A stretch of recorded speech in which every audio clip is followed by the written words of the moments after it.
This screen has been added to the original film to provide introductory notes for described video users. The film will begin after this introduction, which is about 4.5 minutes long. This film is a collage of people, places, and music associated with Anne of Green Gables and Prince Edward Island. Feelin Mighty Proud starts with a video call on which the Charlottetown Festival Orchestra, then the festival singers, appear in a grid. They play their instruments or sing in their homes. From there, the artistic director of the Charlottetown Festival speaks to us from the large stage of the Hamburg Theatre in the Confederation Centre of the Arts. This is where Anne of Green Gables the musical has played every summer since 1965. During the land acknowledgement, there's a brief clip of some First Nations drummers in regalia, then back to the stage. The curtain on the stage rises to reveal a scene early in the musical, and more of these scenes on the stage, created specifically for the special, appear throughout the film. Next, some aerial views of P.E.I.'s coastline and the Green Gables Heritage Place, where a local singer offers her rendition of a song from the musical. The rest of the film hops to and from actor cameo interviews from their homes, additional heritage sites, the Charlottetown mayor, and more songs from the musical played by 3 cast members and an alum, or by local musicians. The theatre stage. The prominent filming location is the Hamburg Theatre stage, where host Adam speaks, cast members perform in costume, and several local musicians perform. The stage is framed by an arch called a proscenium, almost 16 meters or 52 feet wide, and a height of 7.5 meters or almost 25 feet tall. The stage curtain features a prominent oval silhouette of Anne's head and shoulders. She wears a straw hat and has a single braid down her back. During the scenes on stage with 4 members of the most recent cast, a wooden structure is in the middle of the stage. It's the Cuthbert home, and when rotated, shows the kitchen in Anne's upstairs bedroom or the porch. Actors, musicians, locals, and cameos. Most of the people in this production present as white, however, some of the musicians and singers are Black, Indigenous, or people of color. Everyone is average weight and height, generally in their 30s to 50s, and wear contemporary clothing unless otherwise noted. Adam Brazier is the host. He wears a light gray suit, white button-down shirt, and a white tie. The musical is set in the late 1800s, and the costumes reflect the cinched waists, long dresses, and 3-piece suits of the time. Emma Rudy plays Anne Shirley. Anne has freckles and long, fiery red hair in 2 braids. She is 11 years old when she first arrives at the Cuthbert home and wears a straw hat and a simple frock. Hank Stinson plays Matthew Cuthbert. Matthew has white hair and a full white beard. He's in his mid-60s. Marlene O'Brien plays Marilla Cuthbert. Marilla has brown hair pinned back. She's in her early 60s. She wears a button-down blouse with a brooch and a long, dark skirt. Sometimes she wears an apron over it. Catherine O'Brien plays Mrs. Rachel Lind. Rachel has brown hair pinned back. She's in her early 60s. She wears more ornate clothing. A brown-fitted brocade jacket with puffy sleeves, a frilly blouse, and a long brown skirt. She wears a matching hat with several plumes of long feathers. During the big musical number, the band I Am the Village perform at Avonlea Village in front of a couple of stores and in a simple church. The group has 11 members, including 2 singers, Tamara Steels and Claire Byrne. Tamara starts the number off wearing an 1800s blouse and long skirt. The rest of the band wear contemporary casual clothes. The number features a moment where Tamara snaps her fingers. A flute magically appears in one of the musicians' hands, and graphics of pink sparkles fly up from it. Later, Tamara and Claire snap their fingers, pink sparkles fly up, and all but Tamara's clothes change to costumes. Claire wears a short silver blue dress with shimmering fabric fringe, and several band members wear satin or plaid jackets, vests, hats, or flowered dresses. Later, Tamara wears a purple and yellow batik print dress. On-screen text. Confederation Centre of the Arts presents. The screen is a grid of 8 musicians playing their instruments and a conductor at the center. They are all in their homes. Instruments played are 2 violins, a viola, French horn, trombone, trumpet, a harp, and percussion. Several grid spaces shift to show new musicians. They play clarinet, flute, cello, and bass. The outside grid spaces shift to show 8 Charlottetown Festival singers. Anne of Green Gables never changed. We like you justice slave. Anne of Green Gables free.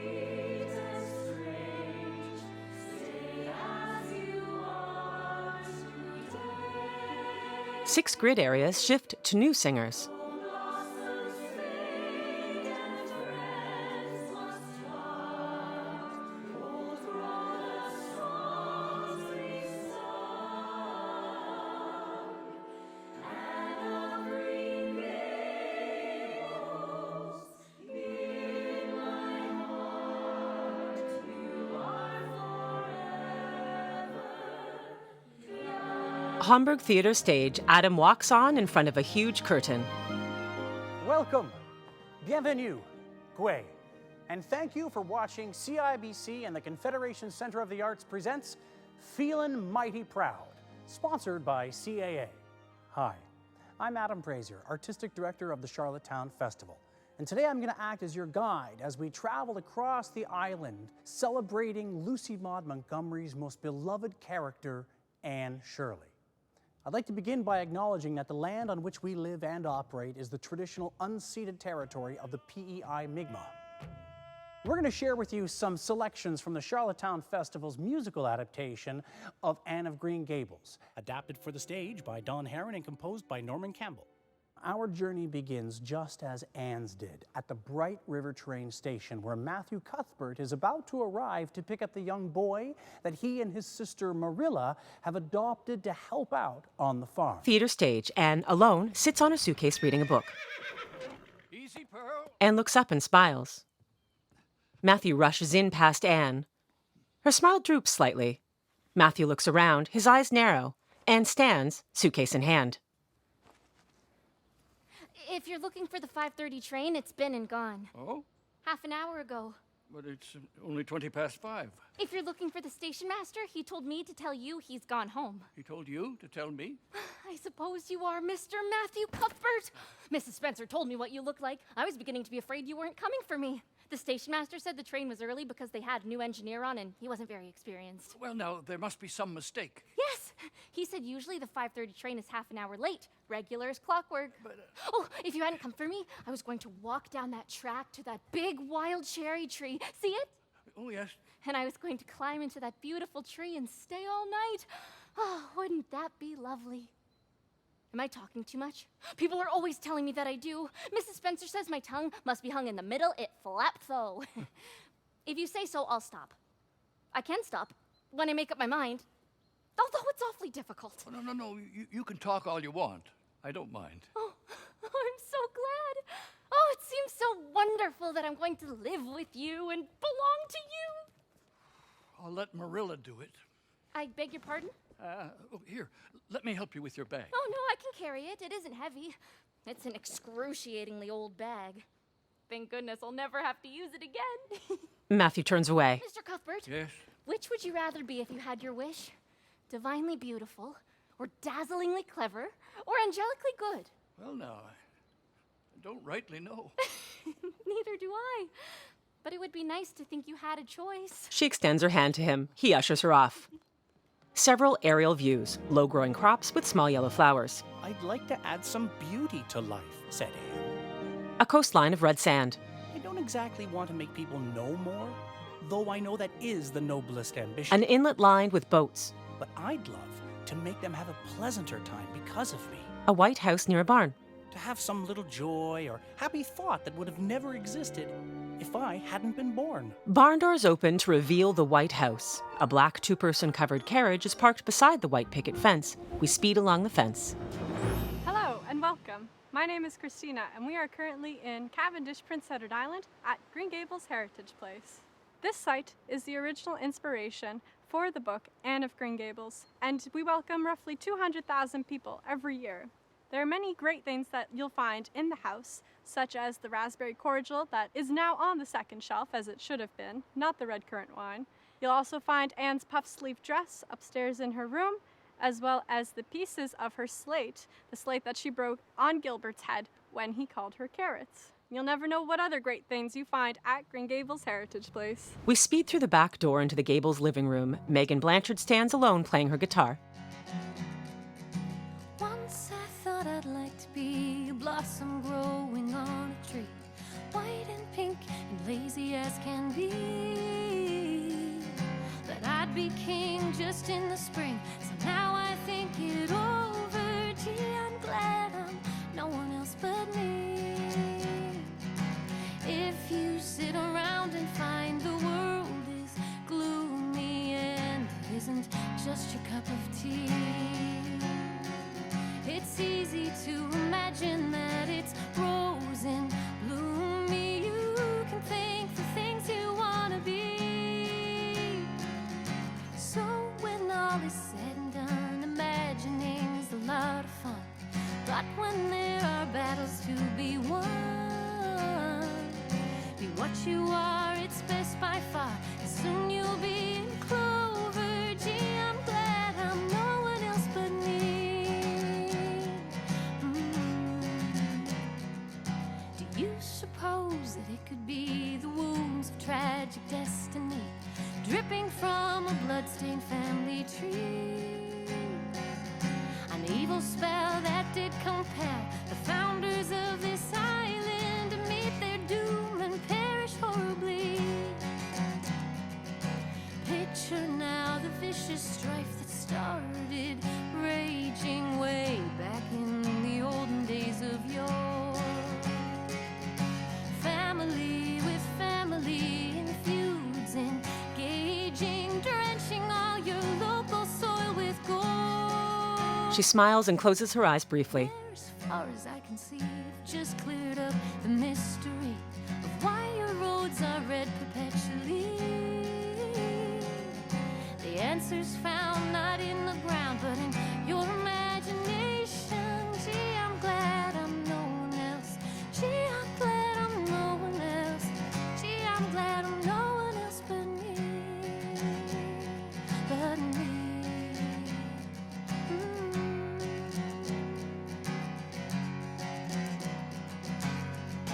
Amybeth in a plain-walled room. She's about 18 years old. Hi, my name is Amybeth McNulty, and I actually played Anne Shirley Cuthbert in Anne with an E, the Netflix and CBC series. I'm so glad I get to make this video and I get to talk about this lovely character that had such a big part in my life and who I am today. I actually got the books when I was 9. I got them from my mum for my birthday. So she's been in my life for a long time, and I played her from the ages of 14 to 17, so she really was there for all my pivotal and awkward moments and everything in between. But I genuinely couldn't be more grateful for the time period that I got to play her in. Just starting out that young, feeling awkward, I was so insecure in myself, not just appearance-wise, but also as an actress and as a young woman stepping out into the world, and I didn't know what I was doing. But I mean, Anne has so many beautiful lessons and so many wonderful storylines that I was so grateful that I got to be a part of bringing to mainstream media. I mean, genuinely just feminism, racism, talking about those discussions openly and honestly. And the realistic part is, even though this story was set in the 1800s, unfortunately these stories are more true than ever, and they are realistic. And they are true, and it's an awful thing, but I'm glad we got to bring that forward and start discussions and topics and teach all sorts of people all over the world, not just if you're a young woman, but a young boy, an older man, an older woman, anything in between, that you have the right to stand up and speak out when something is wrong. You have a right to be confident in yourself. You're allowed to go out in nature and take time. You don't need to rush every single day. So many of these lessons I learned playing Anne, and I will take them into my day-to-day life forever. But this character means a lot. There's a lot of relatability for every single generation. You can watch it with a 9-year-old granddad and his 5-year-old granddaughter, and they will both relate in some way or another. And that is such a truly, truly precious gift. And I was so fortunate to be able to be a part of this wonderful story. Thank you so much for letting me do this. Lots of love. Mwah. Bye. Theatre stage. I know who that is. Come in, Rachel. I saw you driving by in the buggy, so I thought I'd come over. Rachel eyes Anne. Whatever happened to the boy? We changed his mind. Her mind. Well, now, what I mean is, we wanted a girl, so we got one. Anne, this is Mrs. Lind. She's come over to see you. Isn't that nice of her? When I saw the pigtails flying by in the buggy, I knew you hadn't got what you expected. Well, well, well. They didn't pick you for your looks, that's sure and certain. Anne's smile fades. Rachel gestures for Anne to stand closer. Rachel circles Anne, looking her up and down. Did you ever see such freckles? and hair as red as carrots. Anne's jaw drops. Dare you call me ugly? How dare you say I'm freckled and red-headed? Anne? How would you like to have such things said about you? How would you like to be told that you're fat and dilapidated and probably had a spark of imagination in you? Oh, I don't care if I hurt your feelings by saying so. I hope I do hurt them. You've hurt mine worse than they've ever been hurt before, and I'll never forgive you for it. Never, never, never! Did you ever see such a temper? Anne, you will apologize to Mrs. Lind at once and ask her to forgive you. I could never do that. I'm sorry I vexed you, Miss Cuthbert. But I'm glad I said what I said. It gave me great satisfaction. Well, Rachel to Marilla. you will go straight upstairs to your room and stay there until you are willing to apologize. Anne runs up the stairs, stands with her back to her bed, and falls like a plank on it. Downstairs, Rachel looks down, raises her brows, and purses her lips. If you take my advice, me who's raised 10 children and buried 2, you won't wait for anything. You'll go right outside and cut yourself a good-sized birch switch. Crab apple, Rachel? Rachel turns to Marilla, smiling. She sees the apples and quickly turns away, frowning. Aerial views, a road through autumn leaves, ocean cliffs, red sand beach. The woods call to us with 100 voices, but the sea has one only, a mighty voice that drowns our souls in its majestic music. The woods are human, but the sea is the company of the archangels.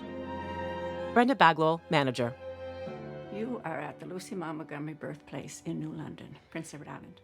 Every year we have come through this house an average of 13 to 14,000 people. Lucy Montgomery was born in this house in a bedroom upstairs on November the 30th, 1874. This is the original house, built by her grandfather Montgomery in the mid-1850s. She was only in this house about 20 months because her mother died from tuberculosis when she was 23 years old.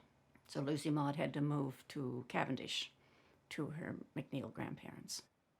Her wedding dress here, it's the replica of her wedding dress, and we have the original shoes.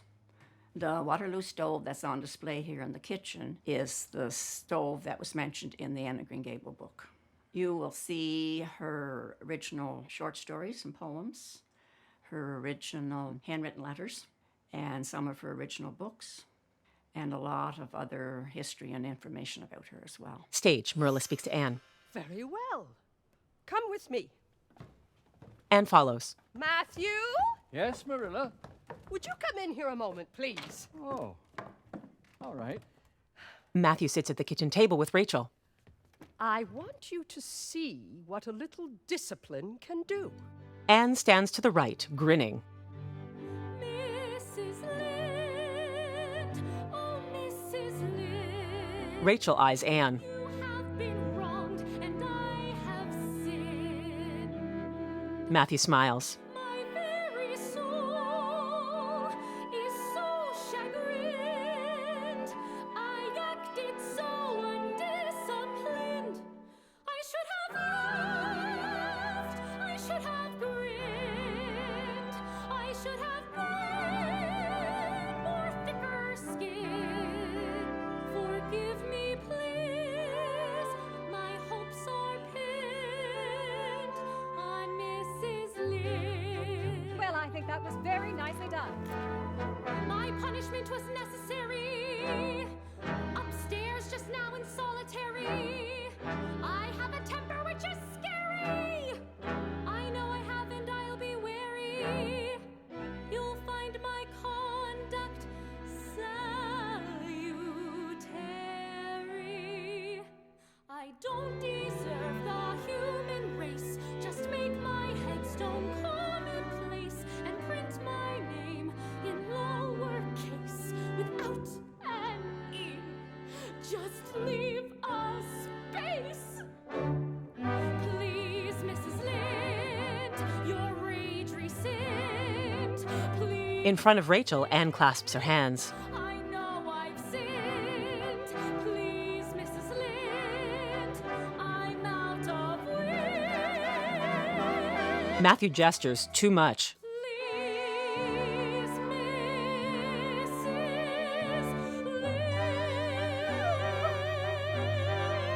Anne opens her arms to Rachel. Rachel grimaces and quickly leaves. Anne follows. Matthew chuckles. Marilla smiles.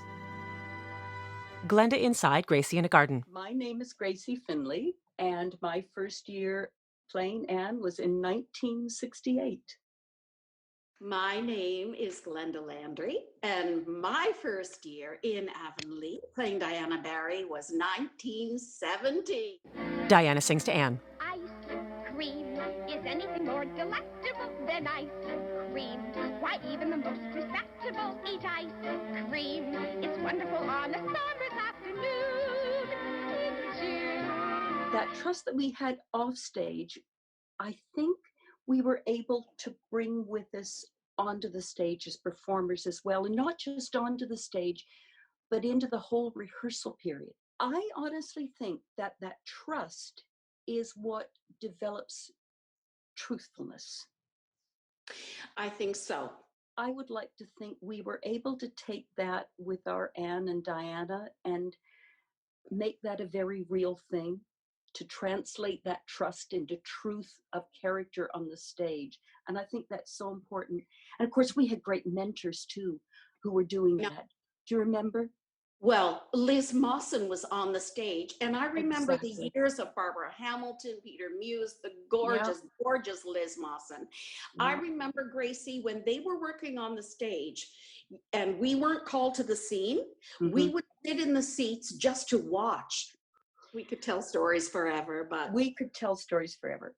But I honestly think that my favorite memories of Green Gables and of being with you at our beloved Confederation Centre, yes, was in our little dressing room. And it was so tiny, wasn't it? It was tiny, but we always insisted that's the one we wanted. And then we'd stand up when it was time for me to go onto stage. Right, right. And I'd say, love you, dear. And I would say, see you at Green Gables, Gracie. Because kindred spirits do not change with the changing years. They promise the eternal loyalty and love of kindred spirits. Promise? Like this, do it after me. I promise. I promise. To bear towards my bosom friend and kindred spirit. To bear towards my bosom friend and kindred spirit. And inextinguishable love. Indistinguishable love. I shall hold you to that promise till death do us apart. I love you, dear. They blow kisses to each other. Avid and Lily Rashid play keyboard and guitar in a living room. The twin girls are 16 or 17 years old. Kindred spirits, just you and me, ever to be. Kindred spirits, sharing our joys, even the boy. They smile at each other. We must solemnly swear, swearing's a sin. Shall we begin our kindred spirits, loyal and true, truer than blue, all our life through. We two, like a flag.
Megan follows from home. When I was starting out as an actress, there weren't many roles like Anne of Green Gables to play. So when that came along, the thought of being the leading character in a story, where the whole story revolved around you and your dreams and desires and your wishes and your successes and your failures as a character, that was pretty extraordinary and still is.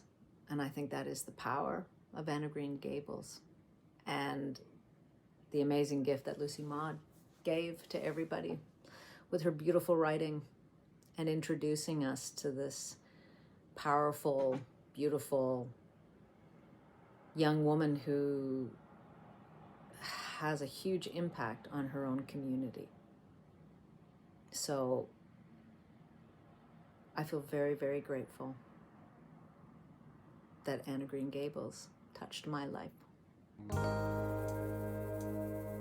Avonlea Village. Tamara Steeles, a singer from I in the Village, exits a store. She wears an 1800s costume.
A flute magically appears in a woman's hands.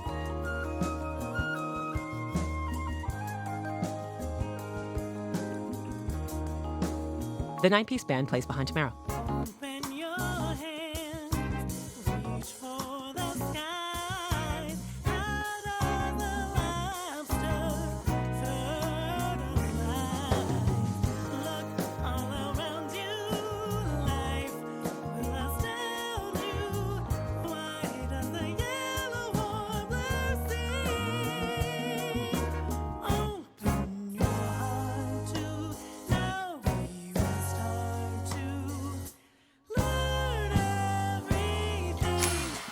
Singers Tamara and Claire snap. The band's outfits magically change into costumes. Claire's outfit is a silver blue dress. Tamara and Claire dance a couple of steps forward, a couple back, with figure-8 hip movements.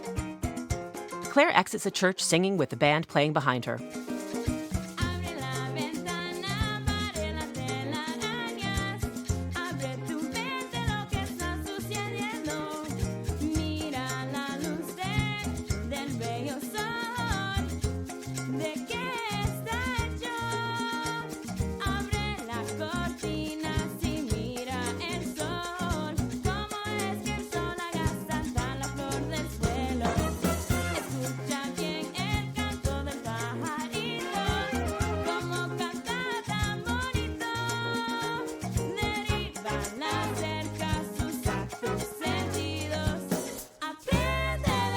The trumpet player stands between pews in the bright church.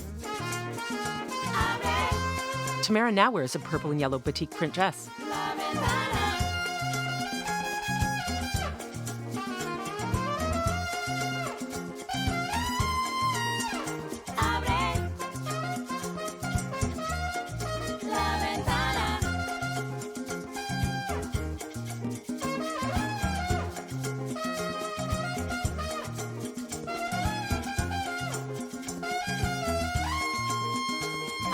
Four musicians pop up from the church balcony.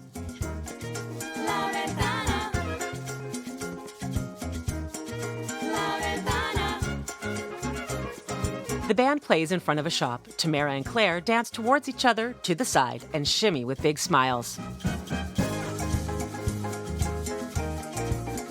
Claire and Tamara face us and dance on the spot, stepping forward and to the side and making figure-8s with their hips. Open the window.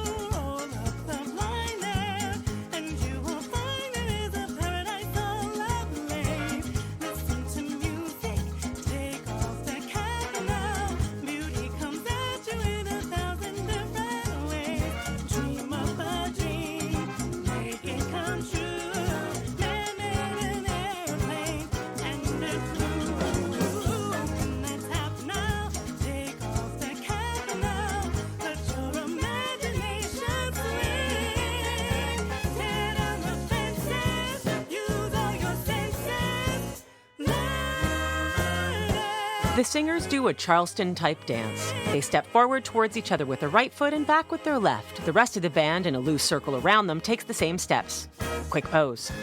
Hello, everyone. Bonjour tout le monde. I am Philip Brown, Mayor of Charlottetown, birthplace of Confederation. In his office. For me, Anne is larger than life. Assertive, confident, and smart, with a strong connection to friends and family. These are characteristics reflective of where she comes from, Prince Edward Island. Growing up in Charlottetown, my memories of summer and Anne were the thousands of Japanese tourists who visited Charlottetown, with many wearing the straw hat and red braids. Now, as mayor, I see the economic impact Anne has brought to our great city, with visitors eating at our many restaurants, strolling in our downtown, or walking along our beautiful waterfront. Anne brings Charlottetown to life during the summer months and into fall. The story of Anne with an E and the author Lucy Maud Montgomery continues to promote this cultural and literary icon around the world. Because if it hadn't been for Anne... 1, 2, 3... Theater stage. The backdrop shows patterned rows of simple prints of flowers. Below, the three members of Vichtin sit spread across the stage. A keyboard player, guitarist, and lead singer who plays the mandolin and foot percussion. When I found her, she was waiting at the station door. Didn't have a tag describing just where she was headed for. She'd have gone back COD if it hadn't been for me. If it hadn't been for you, if it hadn't been for me, if it hadn't been for all of us, I wonder where she'd be, why we wouldn't have had all this fuss. If it hadn't been for us, it was destiny that chose me to cultivate this pearl by devoting my attention to the needs of every girl. For in the field of knowledge, when you plant a tiny seed, the results can be tremendous, tremendous, yes indeed.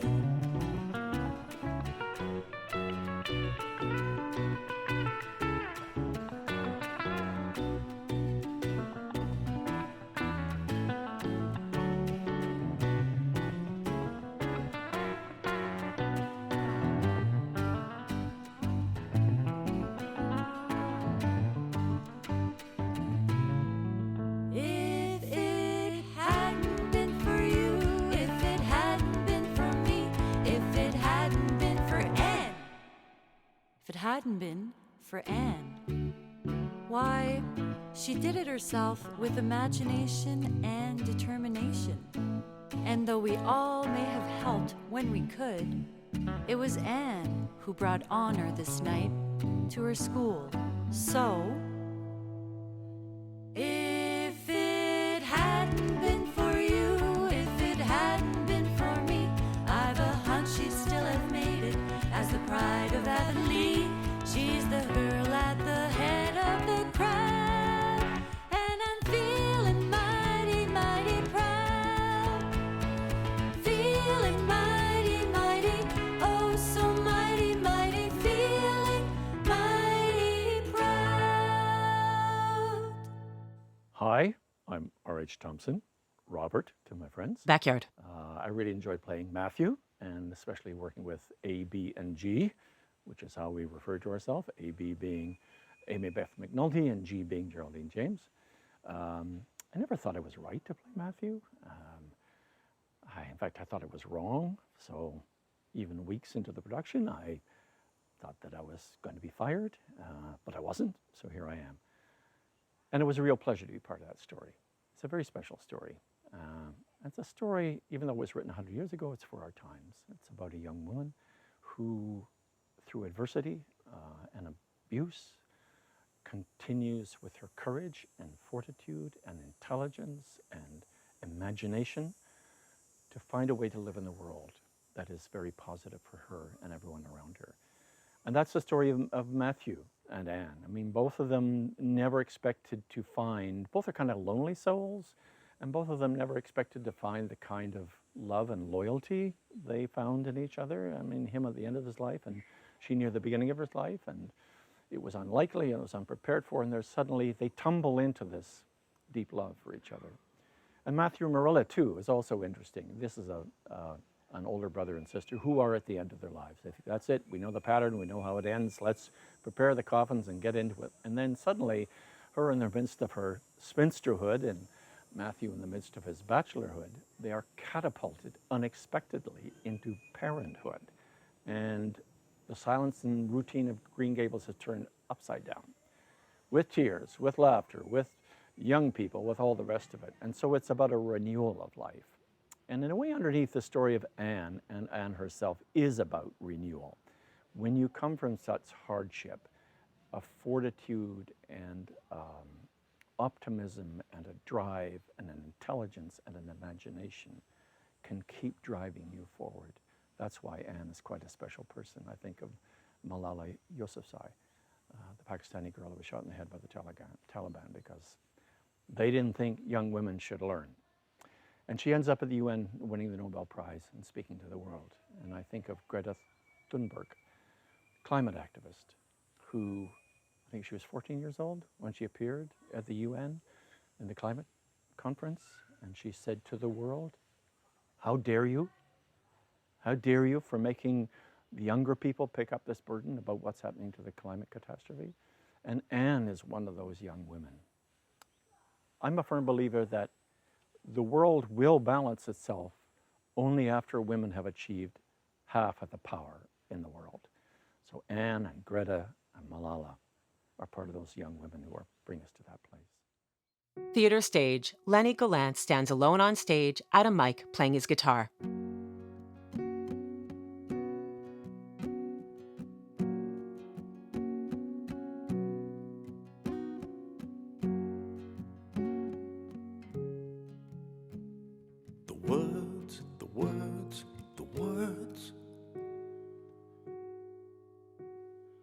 Why won't they come when I need them? I've kept my peace since I was young, for a boy's taught to hold his tongue. But now when I'm busting to say my say, I can't seem to find the way. I can't find the words, can't get out the phrases, just when she needs love. I can't sing her praises. Where do the words go when I am before her? Oh, if I could show what I feel in my heart, I'd implore her, I adore her, I'd die for her. But I can't find the words. He stands back from the mic, sways and taps his foot to the beat, eyes closed.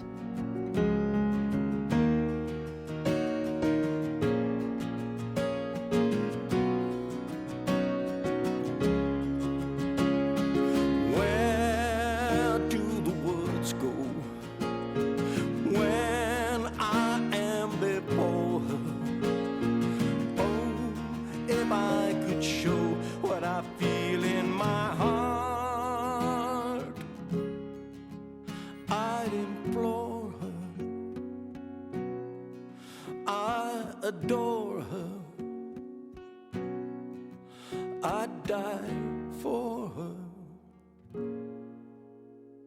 But I can't find the words.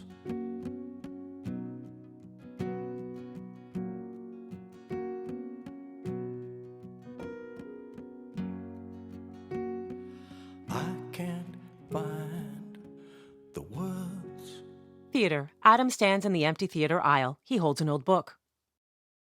The words. Every story begins with the words. It is the carefully chosen and well-crafted words of Lucy Maud Montgomery that created the community of Avonlea and gave us her most beloved red-headed orphan from away. Anne Shirley continues to inspire, to offer us hope and imagination wherever her words are found. Adam sings. Anne of Green Gables never change. We like you just this way. Photo montage of past productions. Anne of Green Gables, sweet and strange. Stay as you are today. Though blossoms fade and friends must part, old grow the songs we've sung. Anne of Green Gables, in my heart, you are forever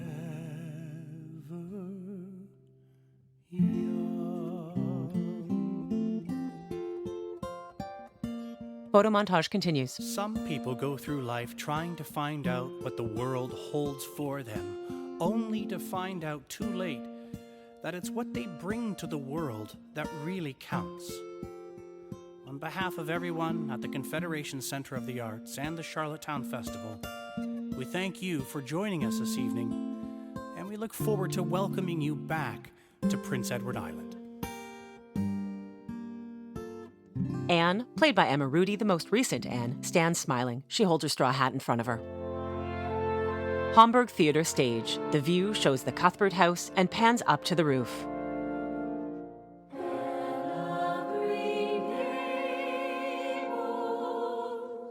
The curtain falls, featuring the silhouette of Anne. Credits. Directed and hosted by Adam Brazier. Directed and edited by Jason Rogerson. Project coordinator, Chantal Heyman. Cameras, O'Keir Meant, Ryan McCarville, Thomas Mears. Camera assistant, Stuart McLean. Sound recordist, Curtis McNevin. Production assistants, Kelly Casely, Charlene Kelly. DMT, Justin O'Hanley. Sound recordings, David Rashid Productions. Colorist, Craig Harris. Post audio, Adam Gallant and Chris Robertson. Anne of Green Gables, the musical set and wardrobe design, Corey Sinson. Sound design, Peter McBoyle. IATSE Local 906 crew members. Graphic design, Deborah Vale. Charlottetown Festival Orchestra and Singers. Orchestral excerpts produced by Bob Foster. Additional song excerpts courtesy of the Charlottetown Festival. Anne of Green Gables, the musical. 1984 recording under the musical direction of Fen Watkin. Musical arrangements and orchestrations by John Fenwick. Anne of Green Gables, the musical. Cast: Emma Rudy, Anne Shirley, Marlene O'Brien, Marilla Cuthbert, Hank Stinson, Matthew Cuthbert, Catherine O'Brien, Mrs. Lind. Anne of Green Gables, the musical. Book by Don Heron. Music by Norman Campbell. Lyrics by Don Heron, Norman Campbell, Maver Moore, and Elaine Campbell. P.E.I. aerial footage courtesy of Tourism P.E.I. The full list of credits and extended description can be found at confederationcenter.com.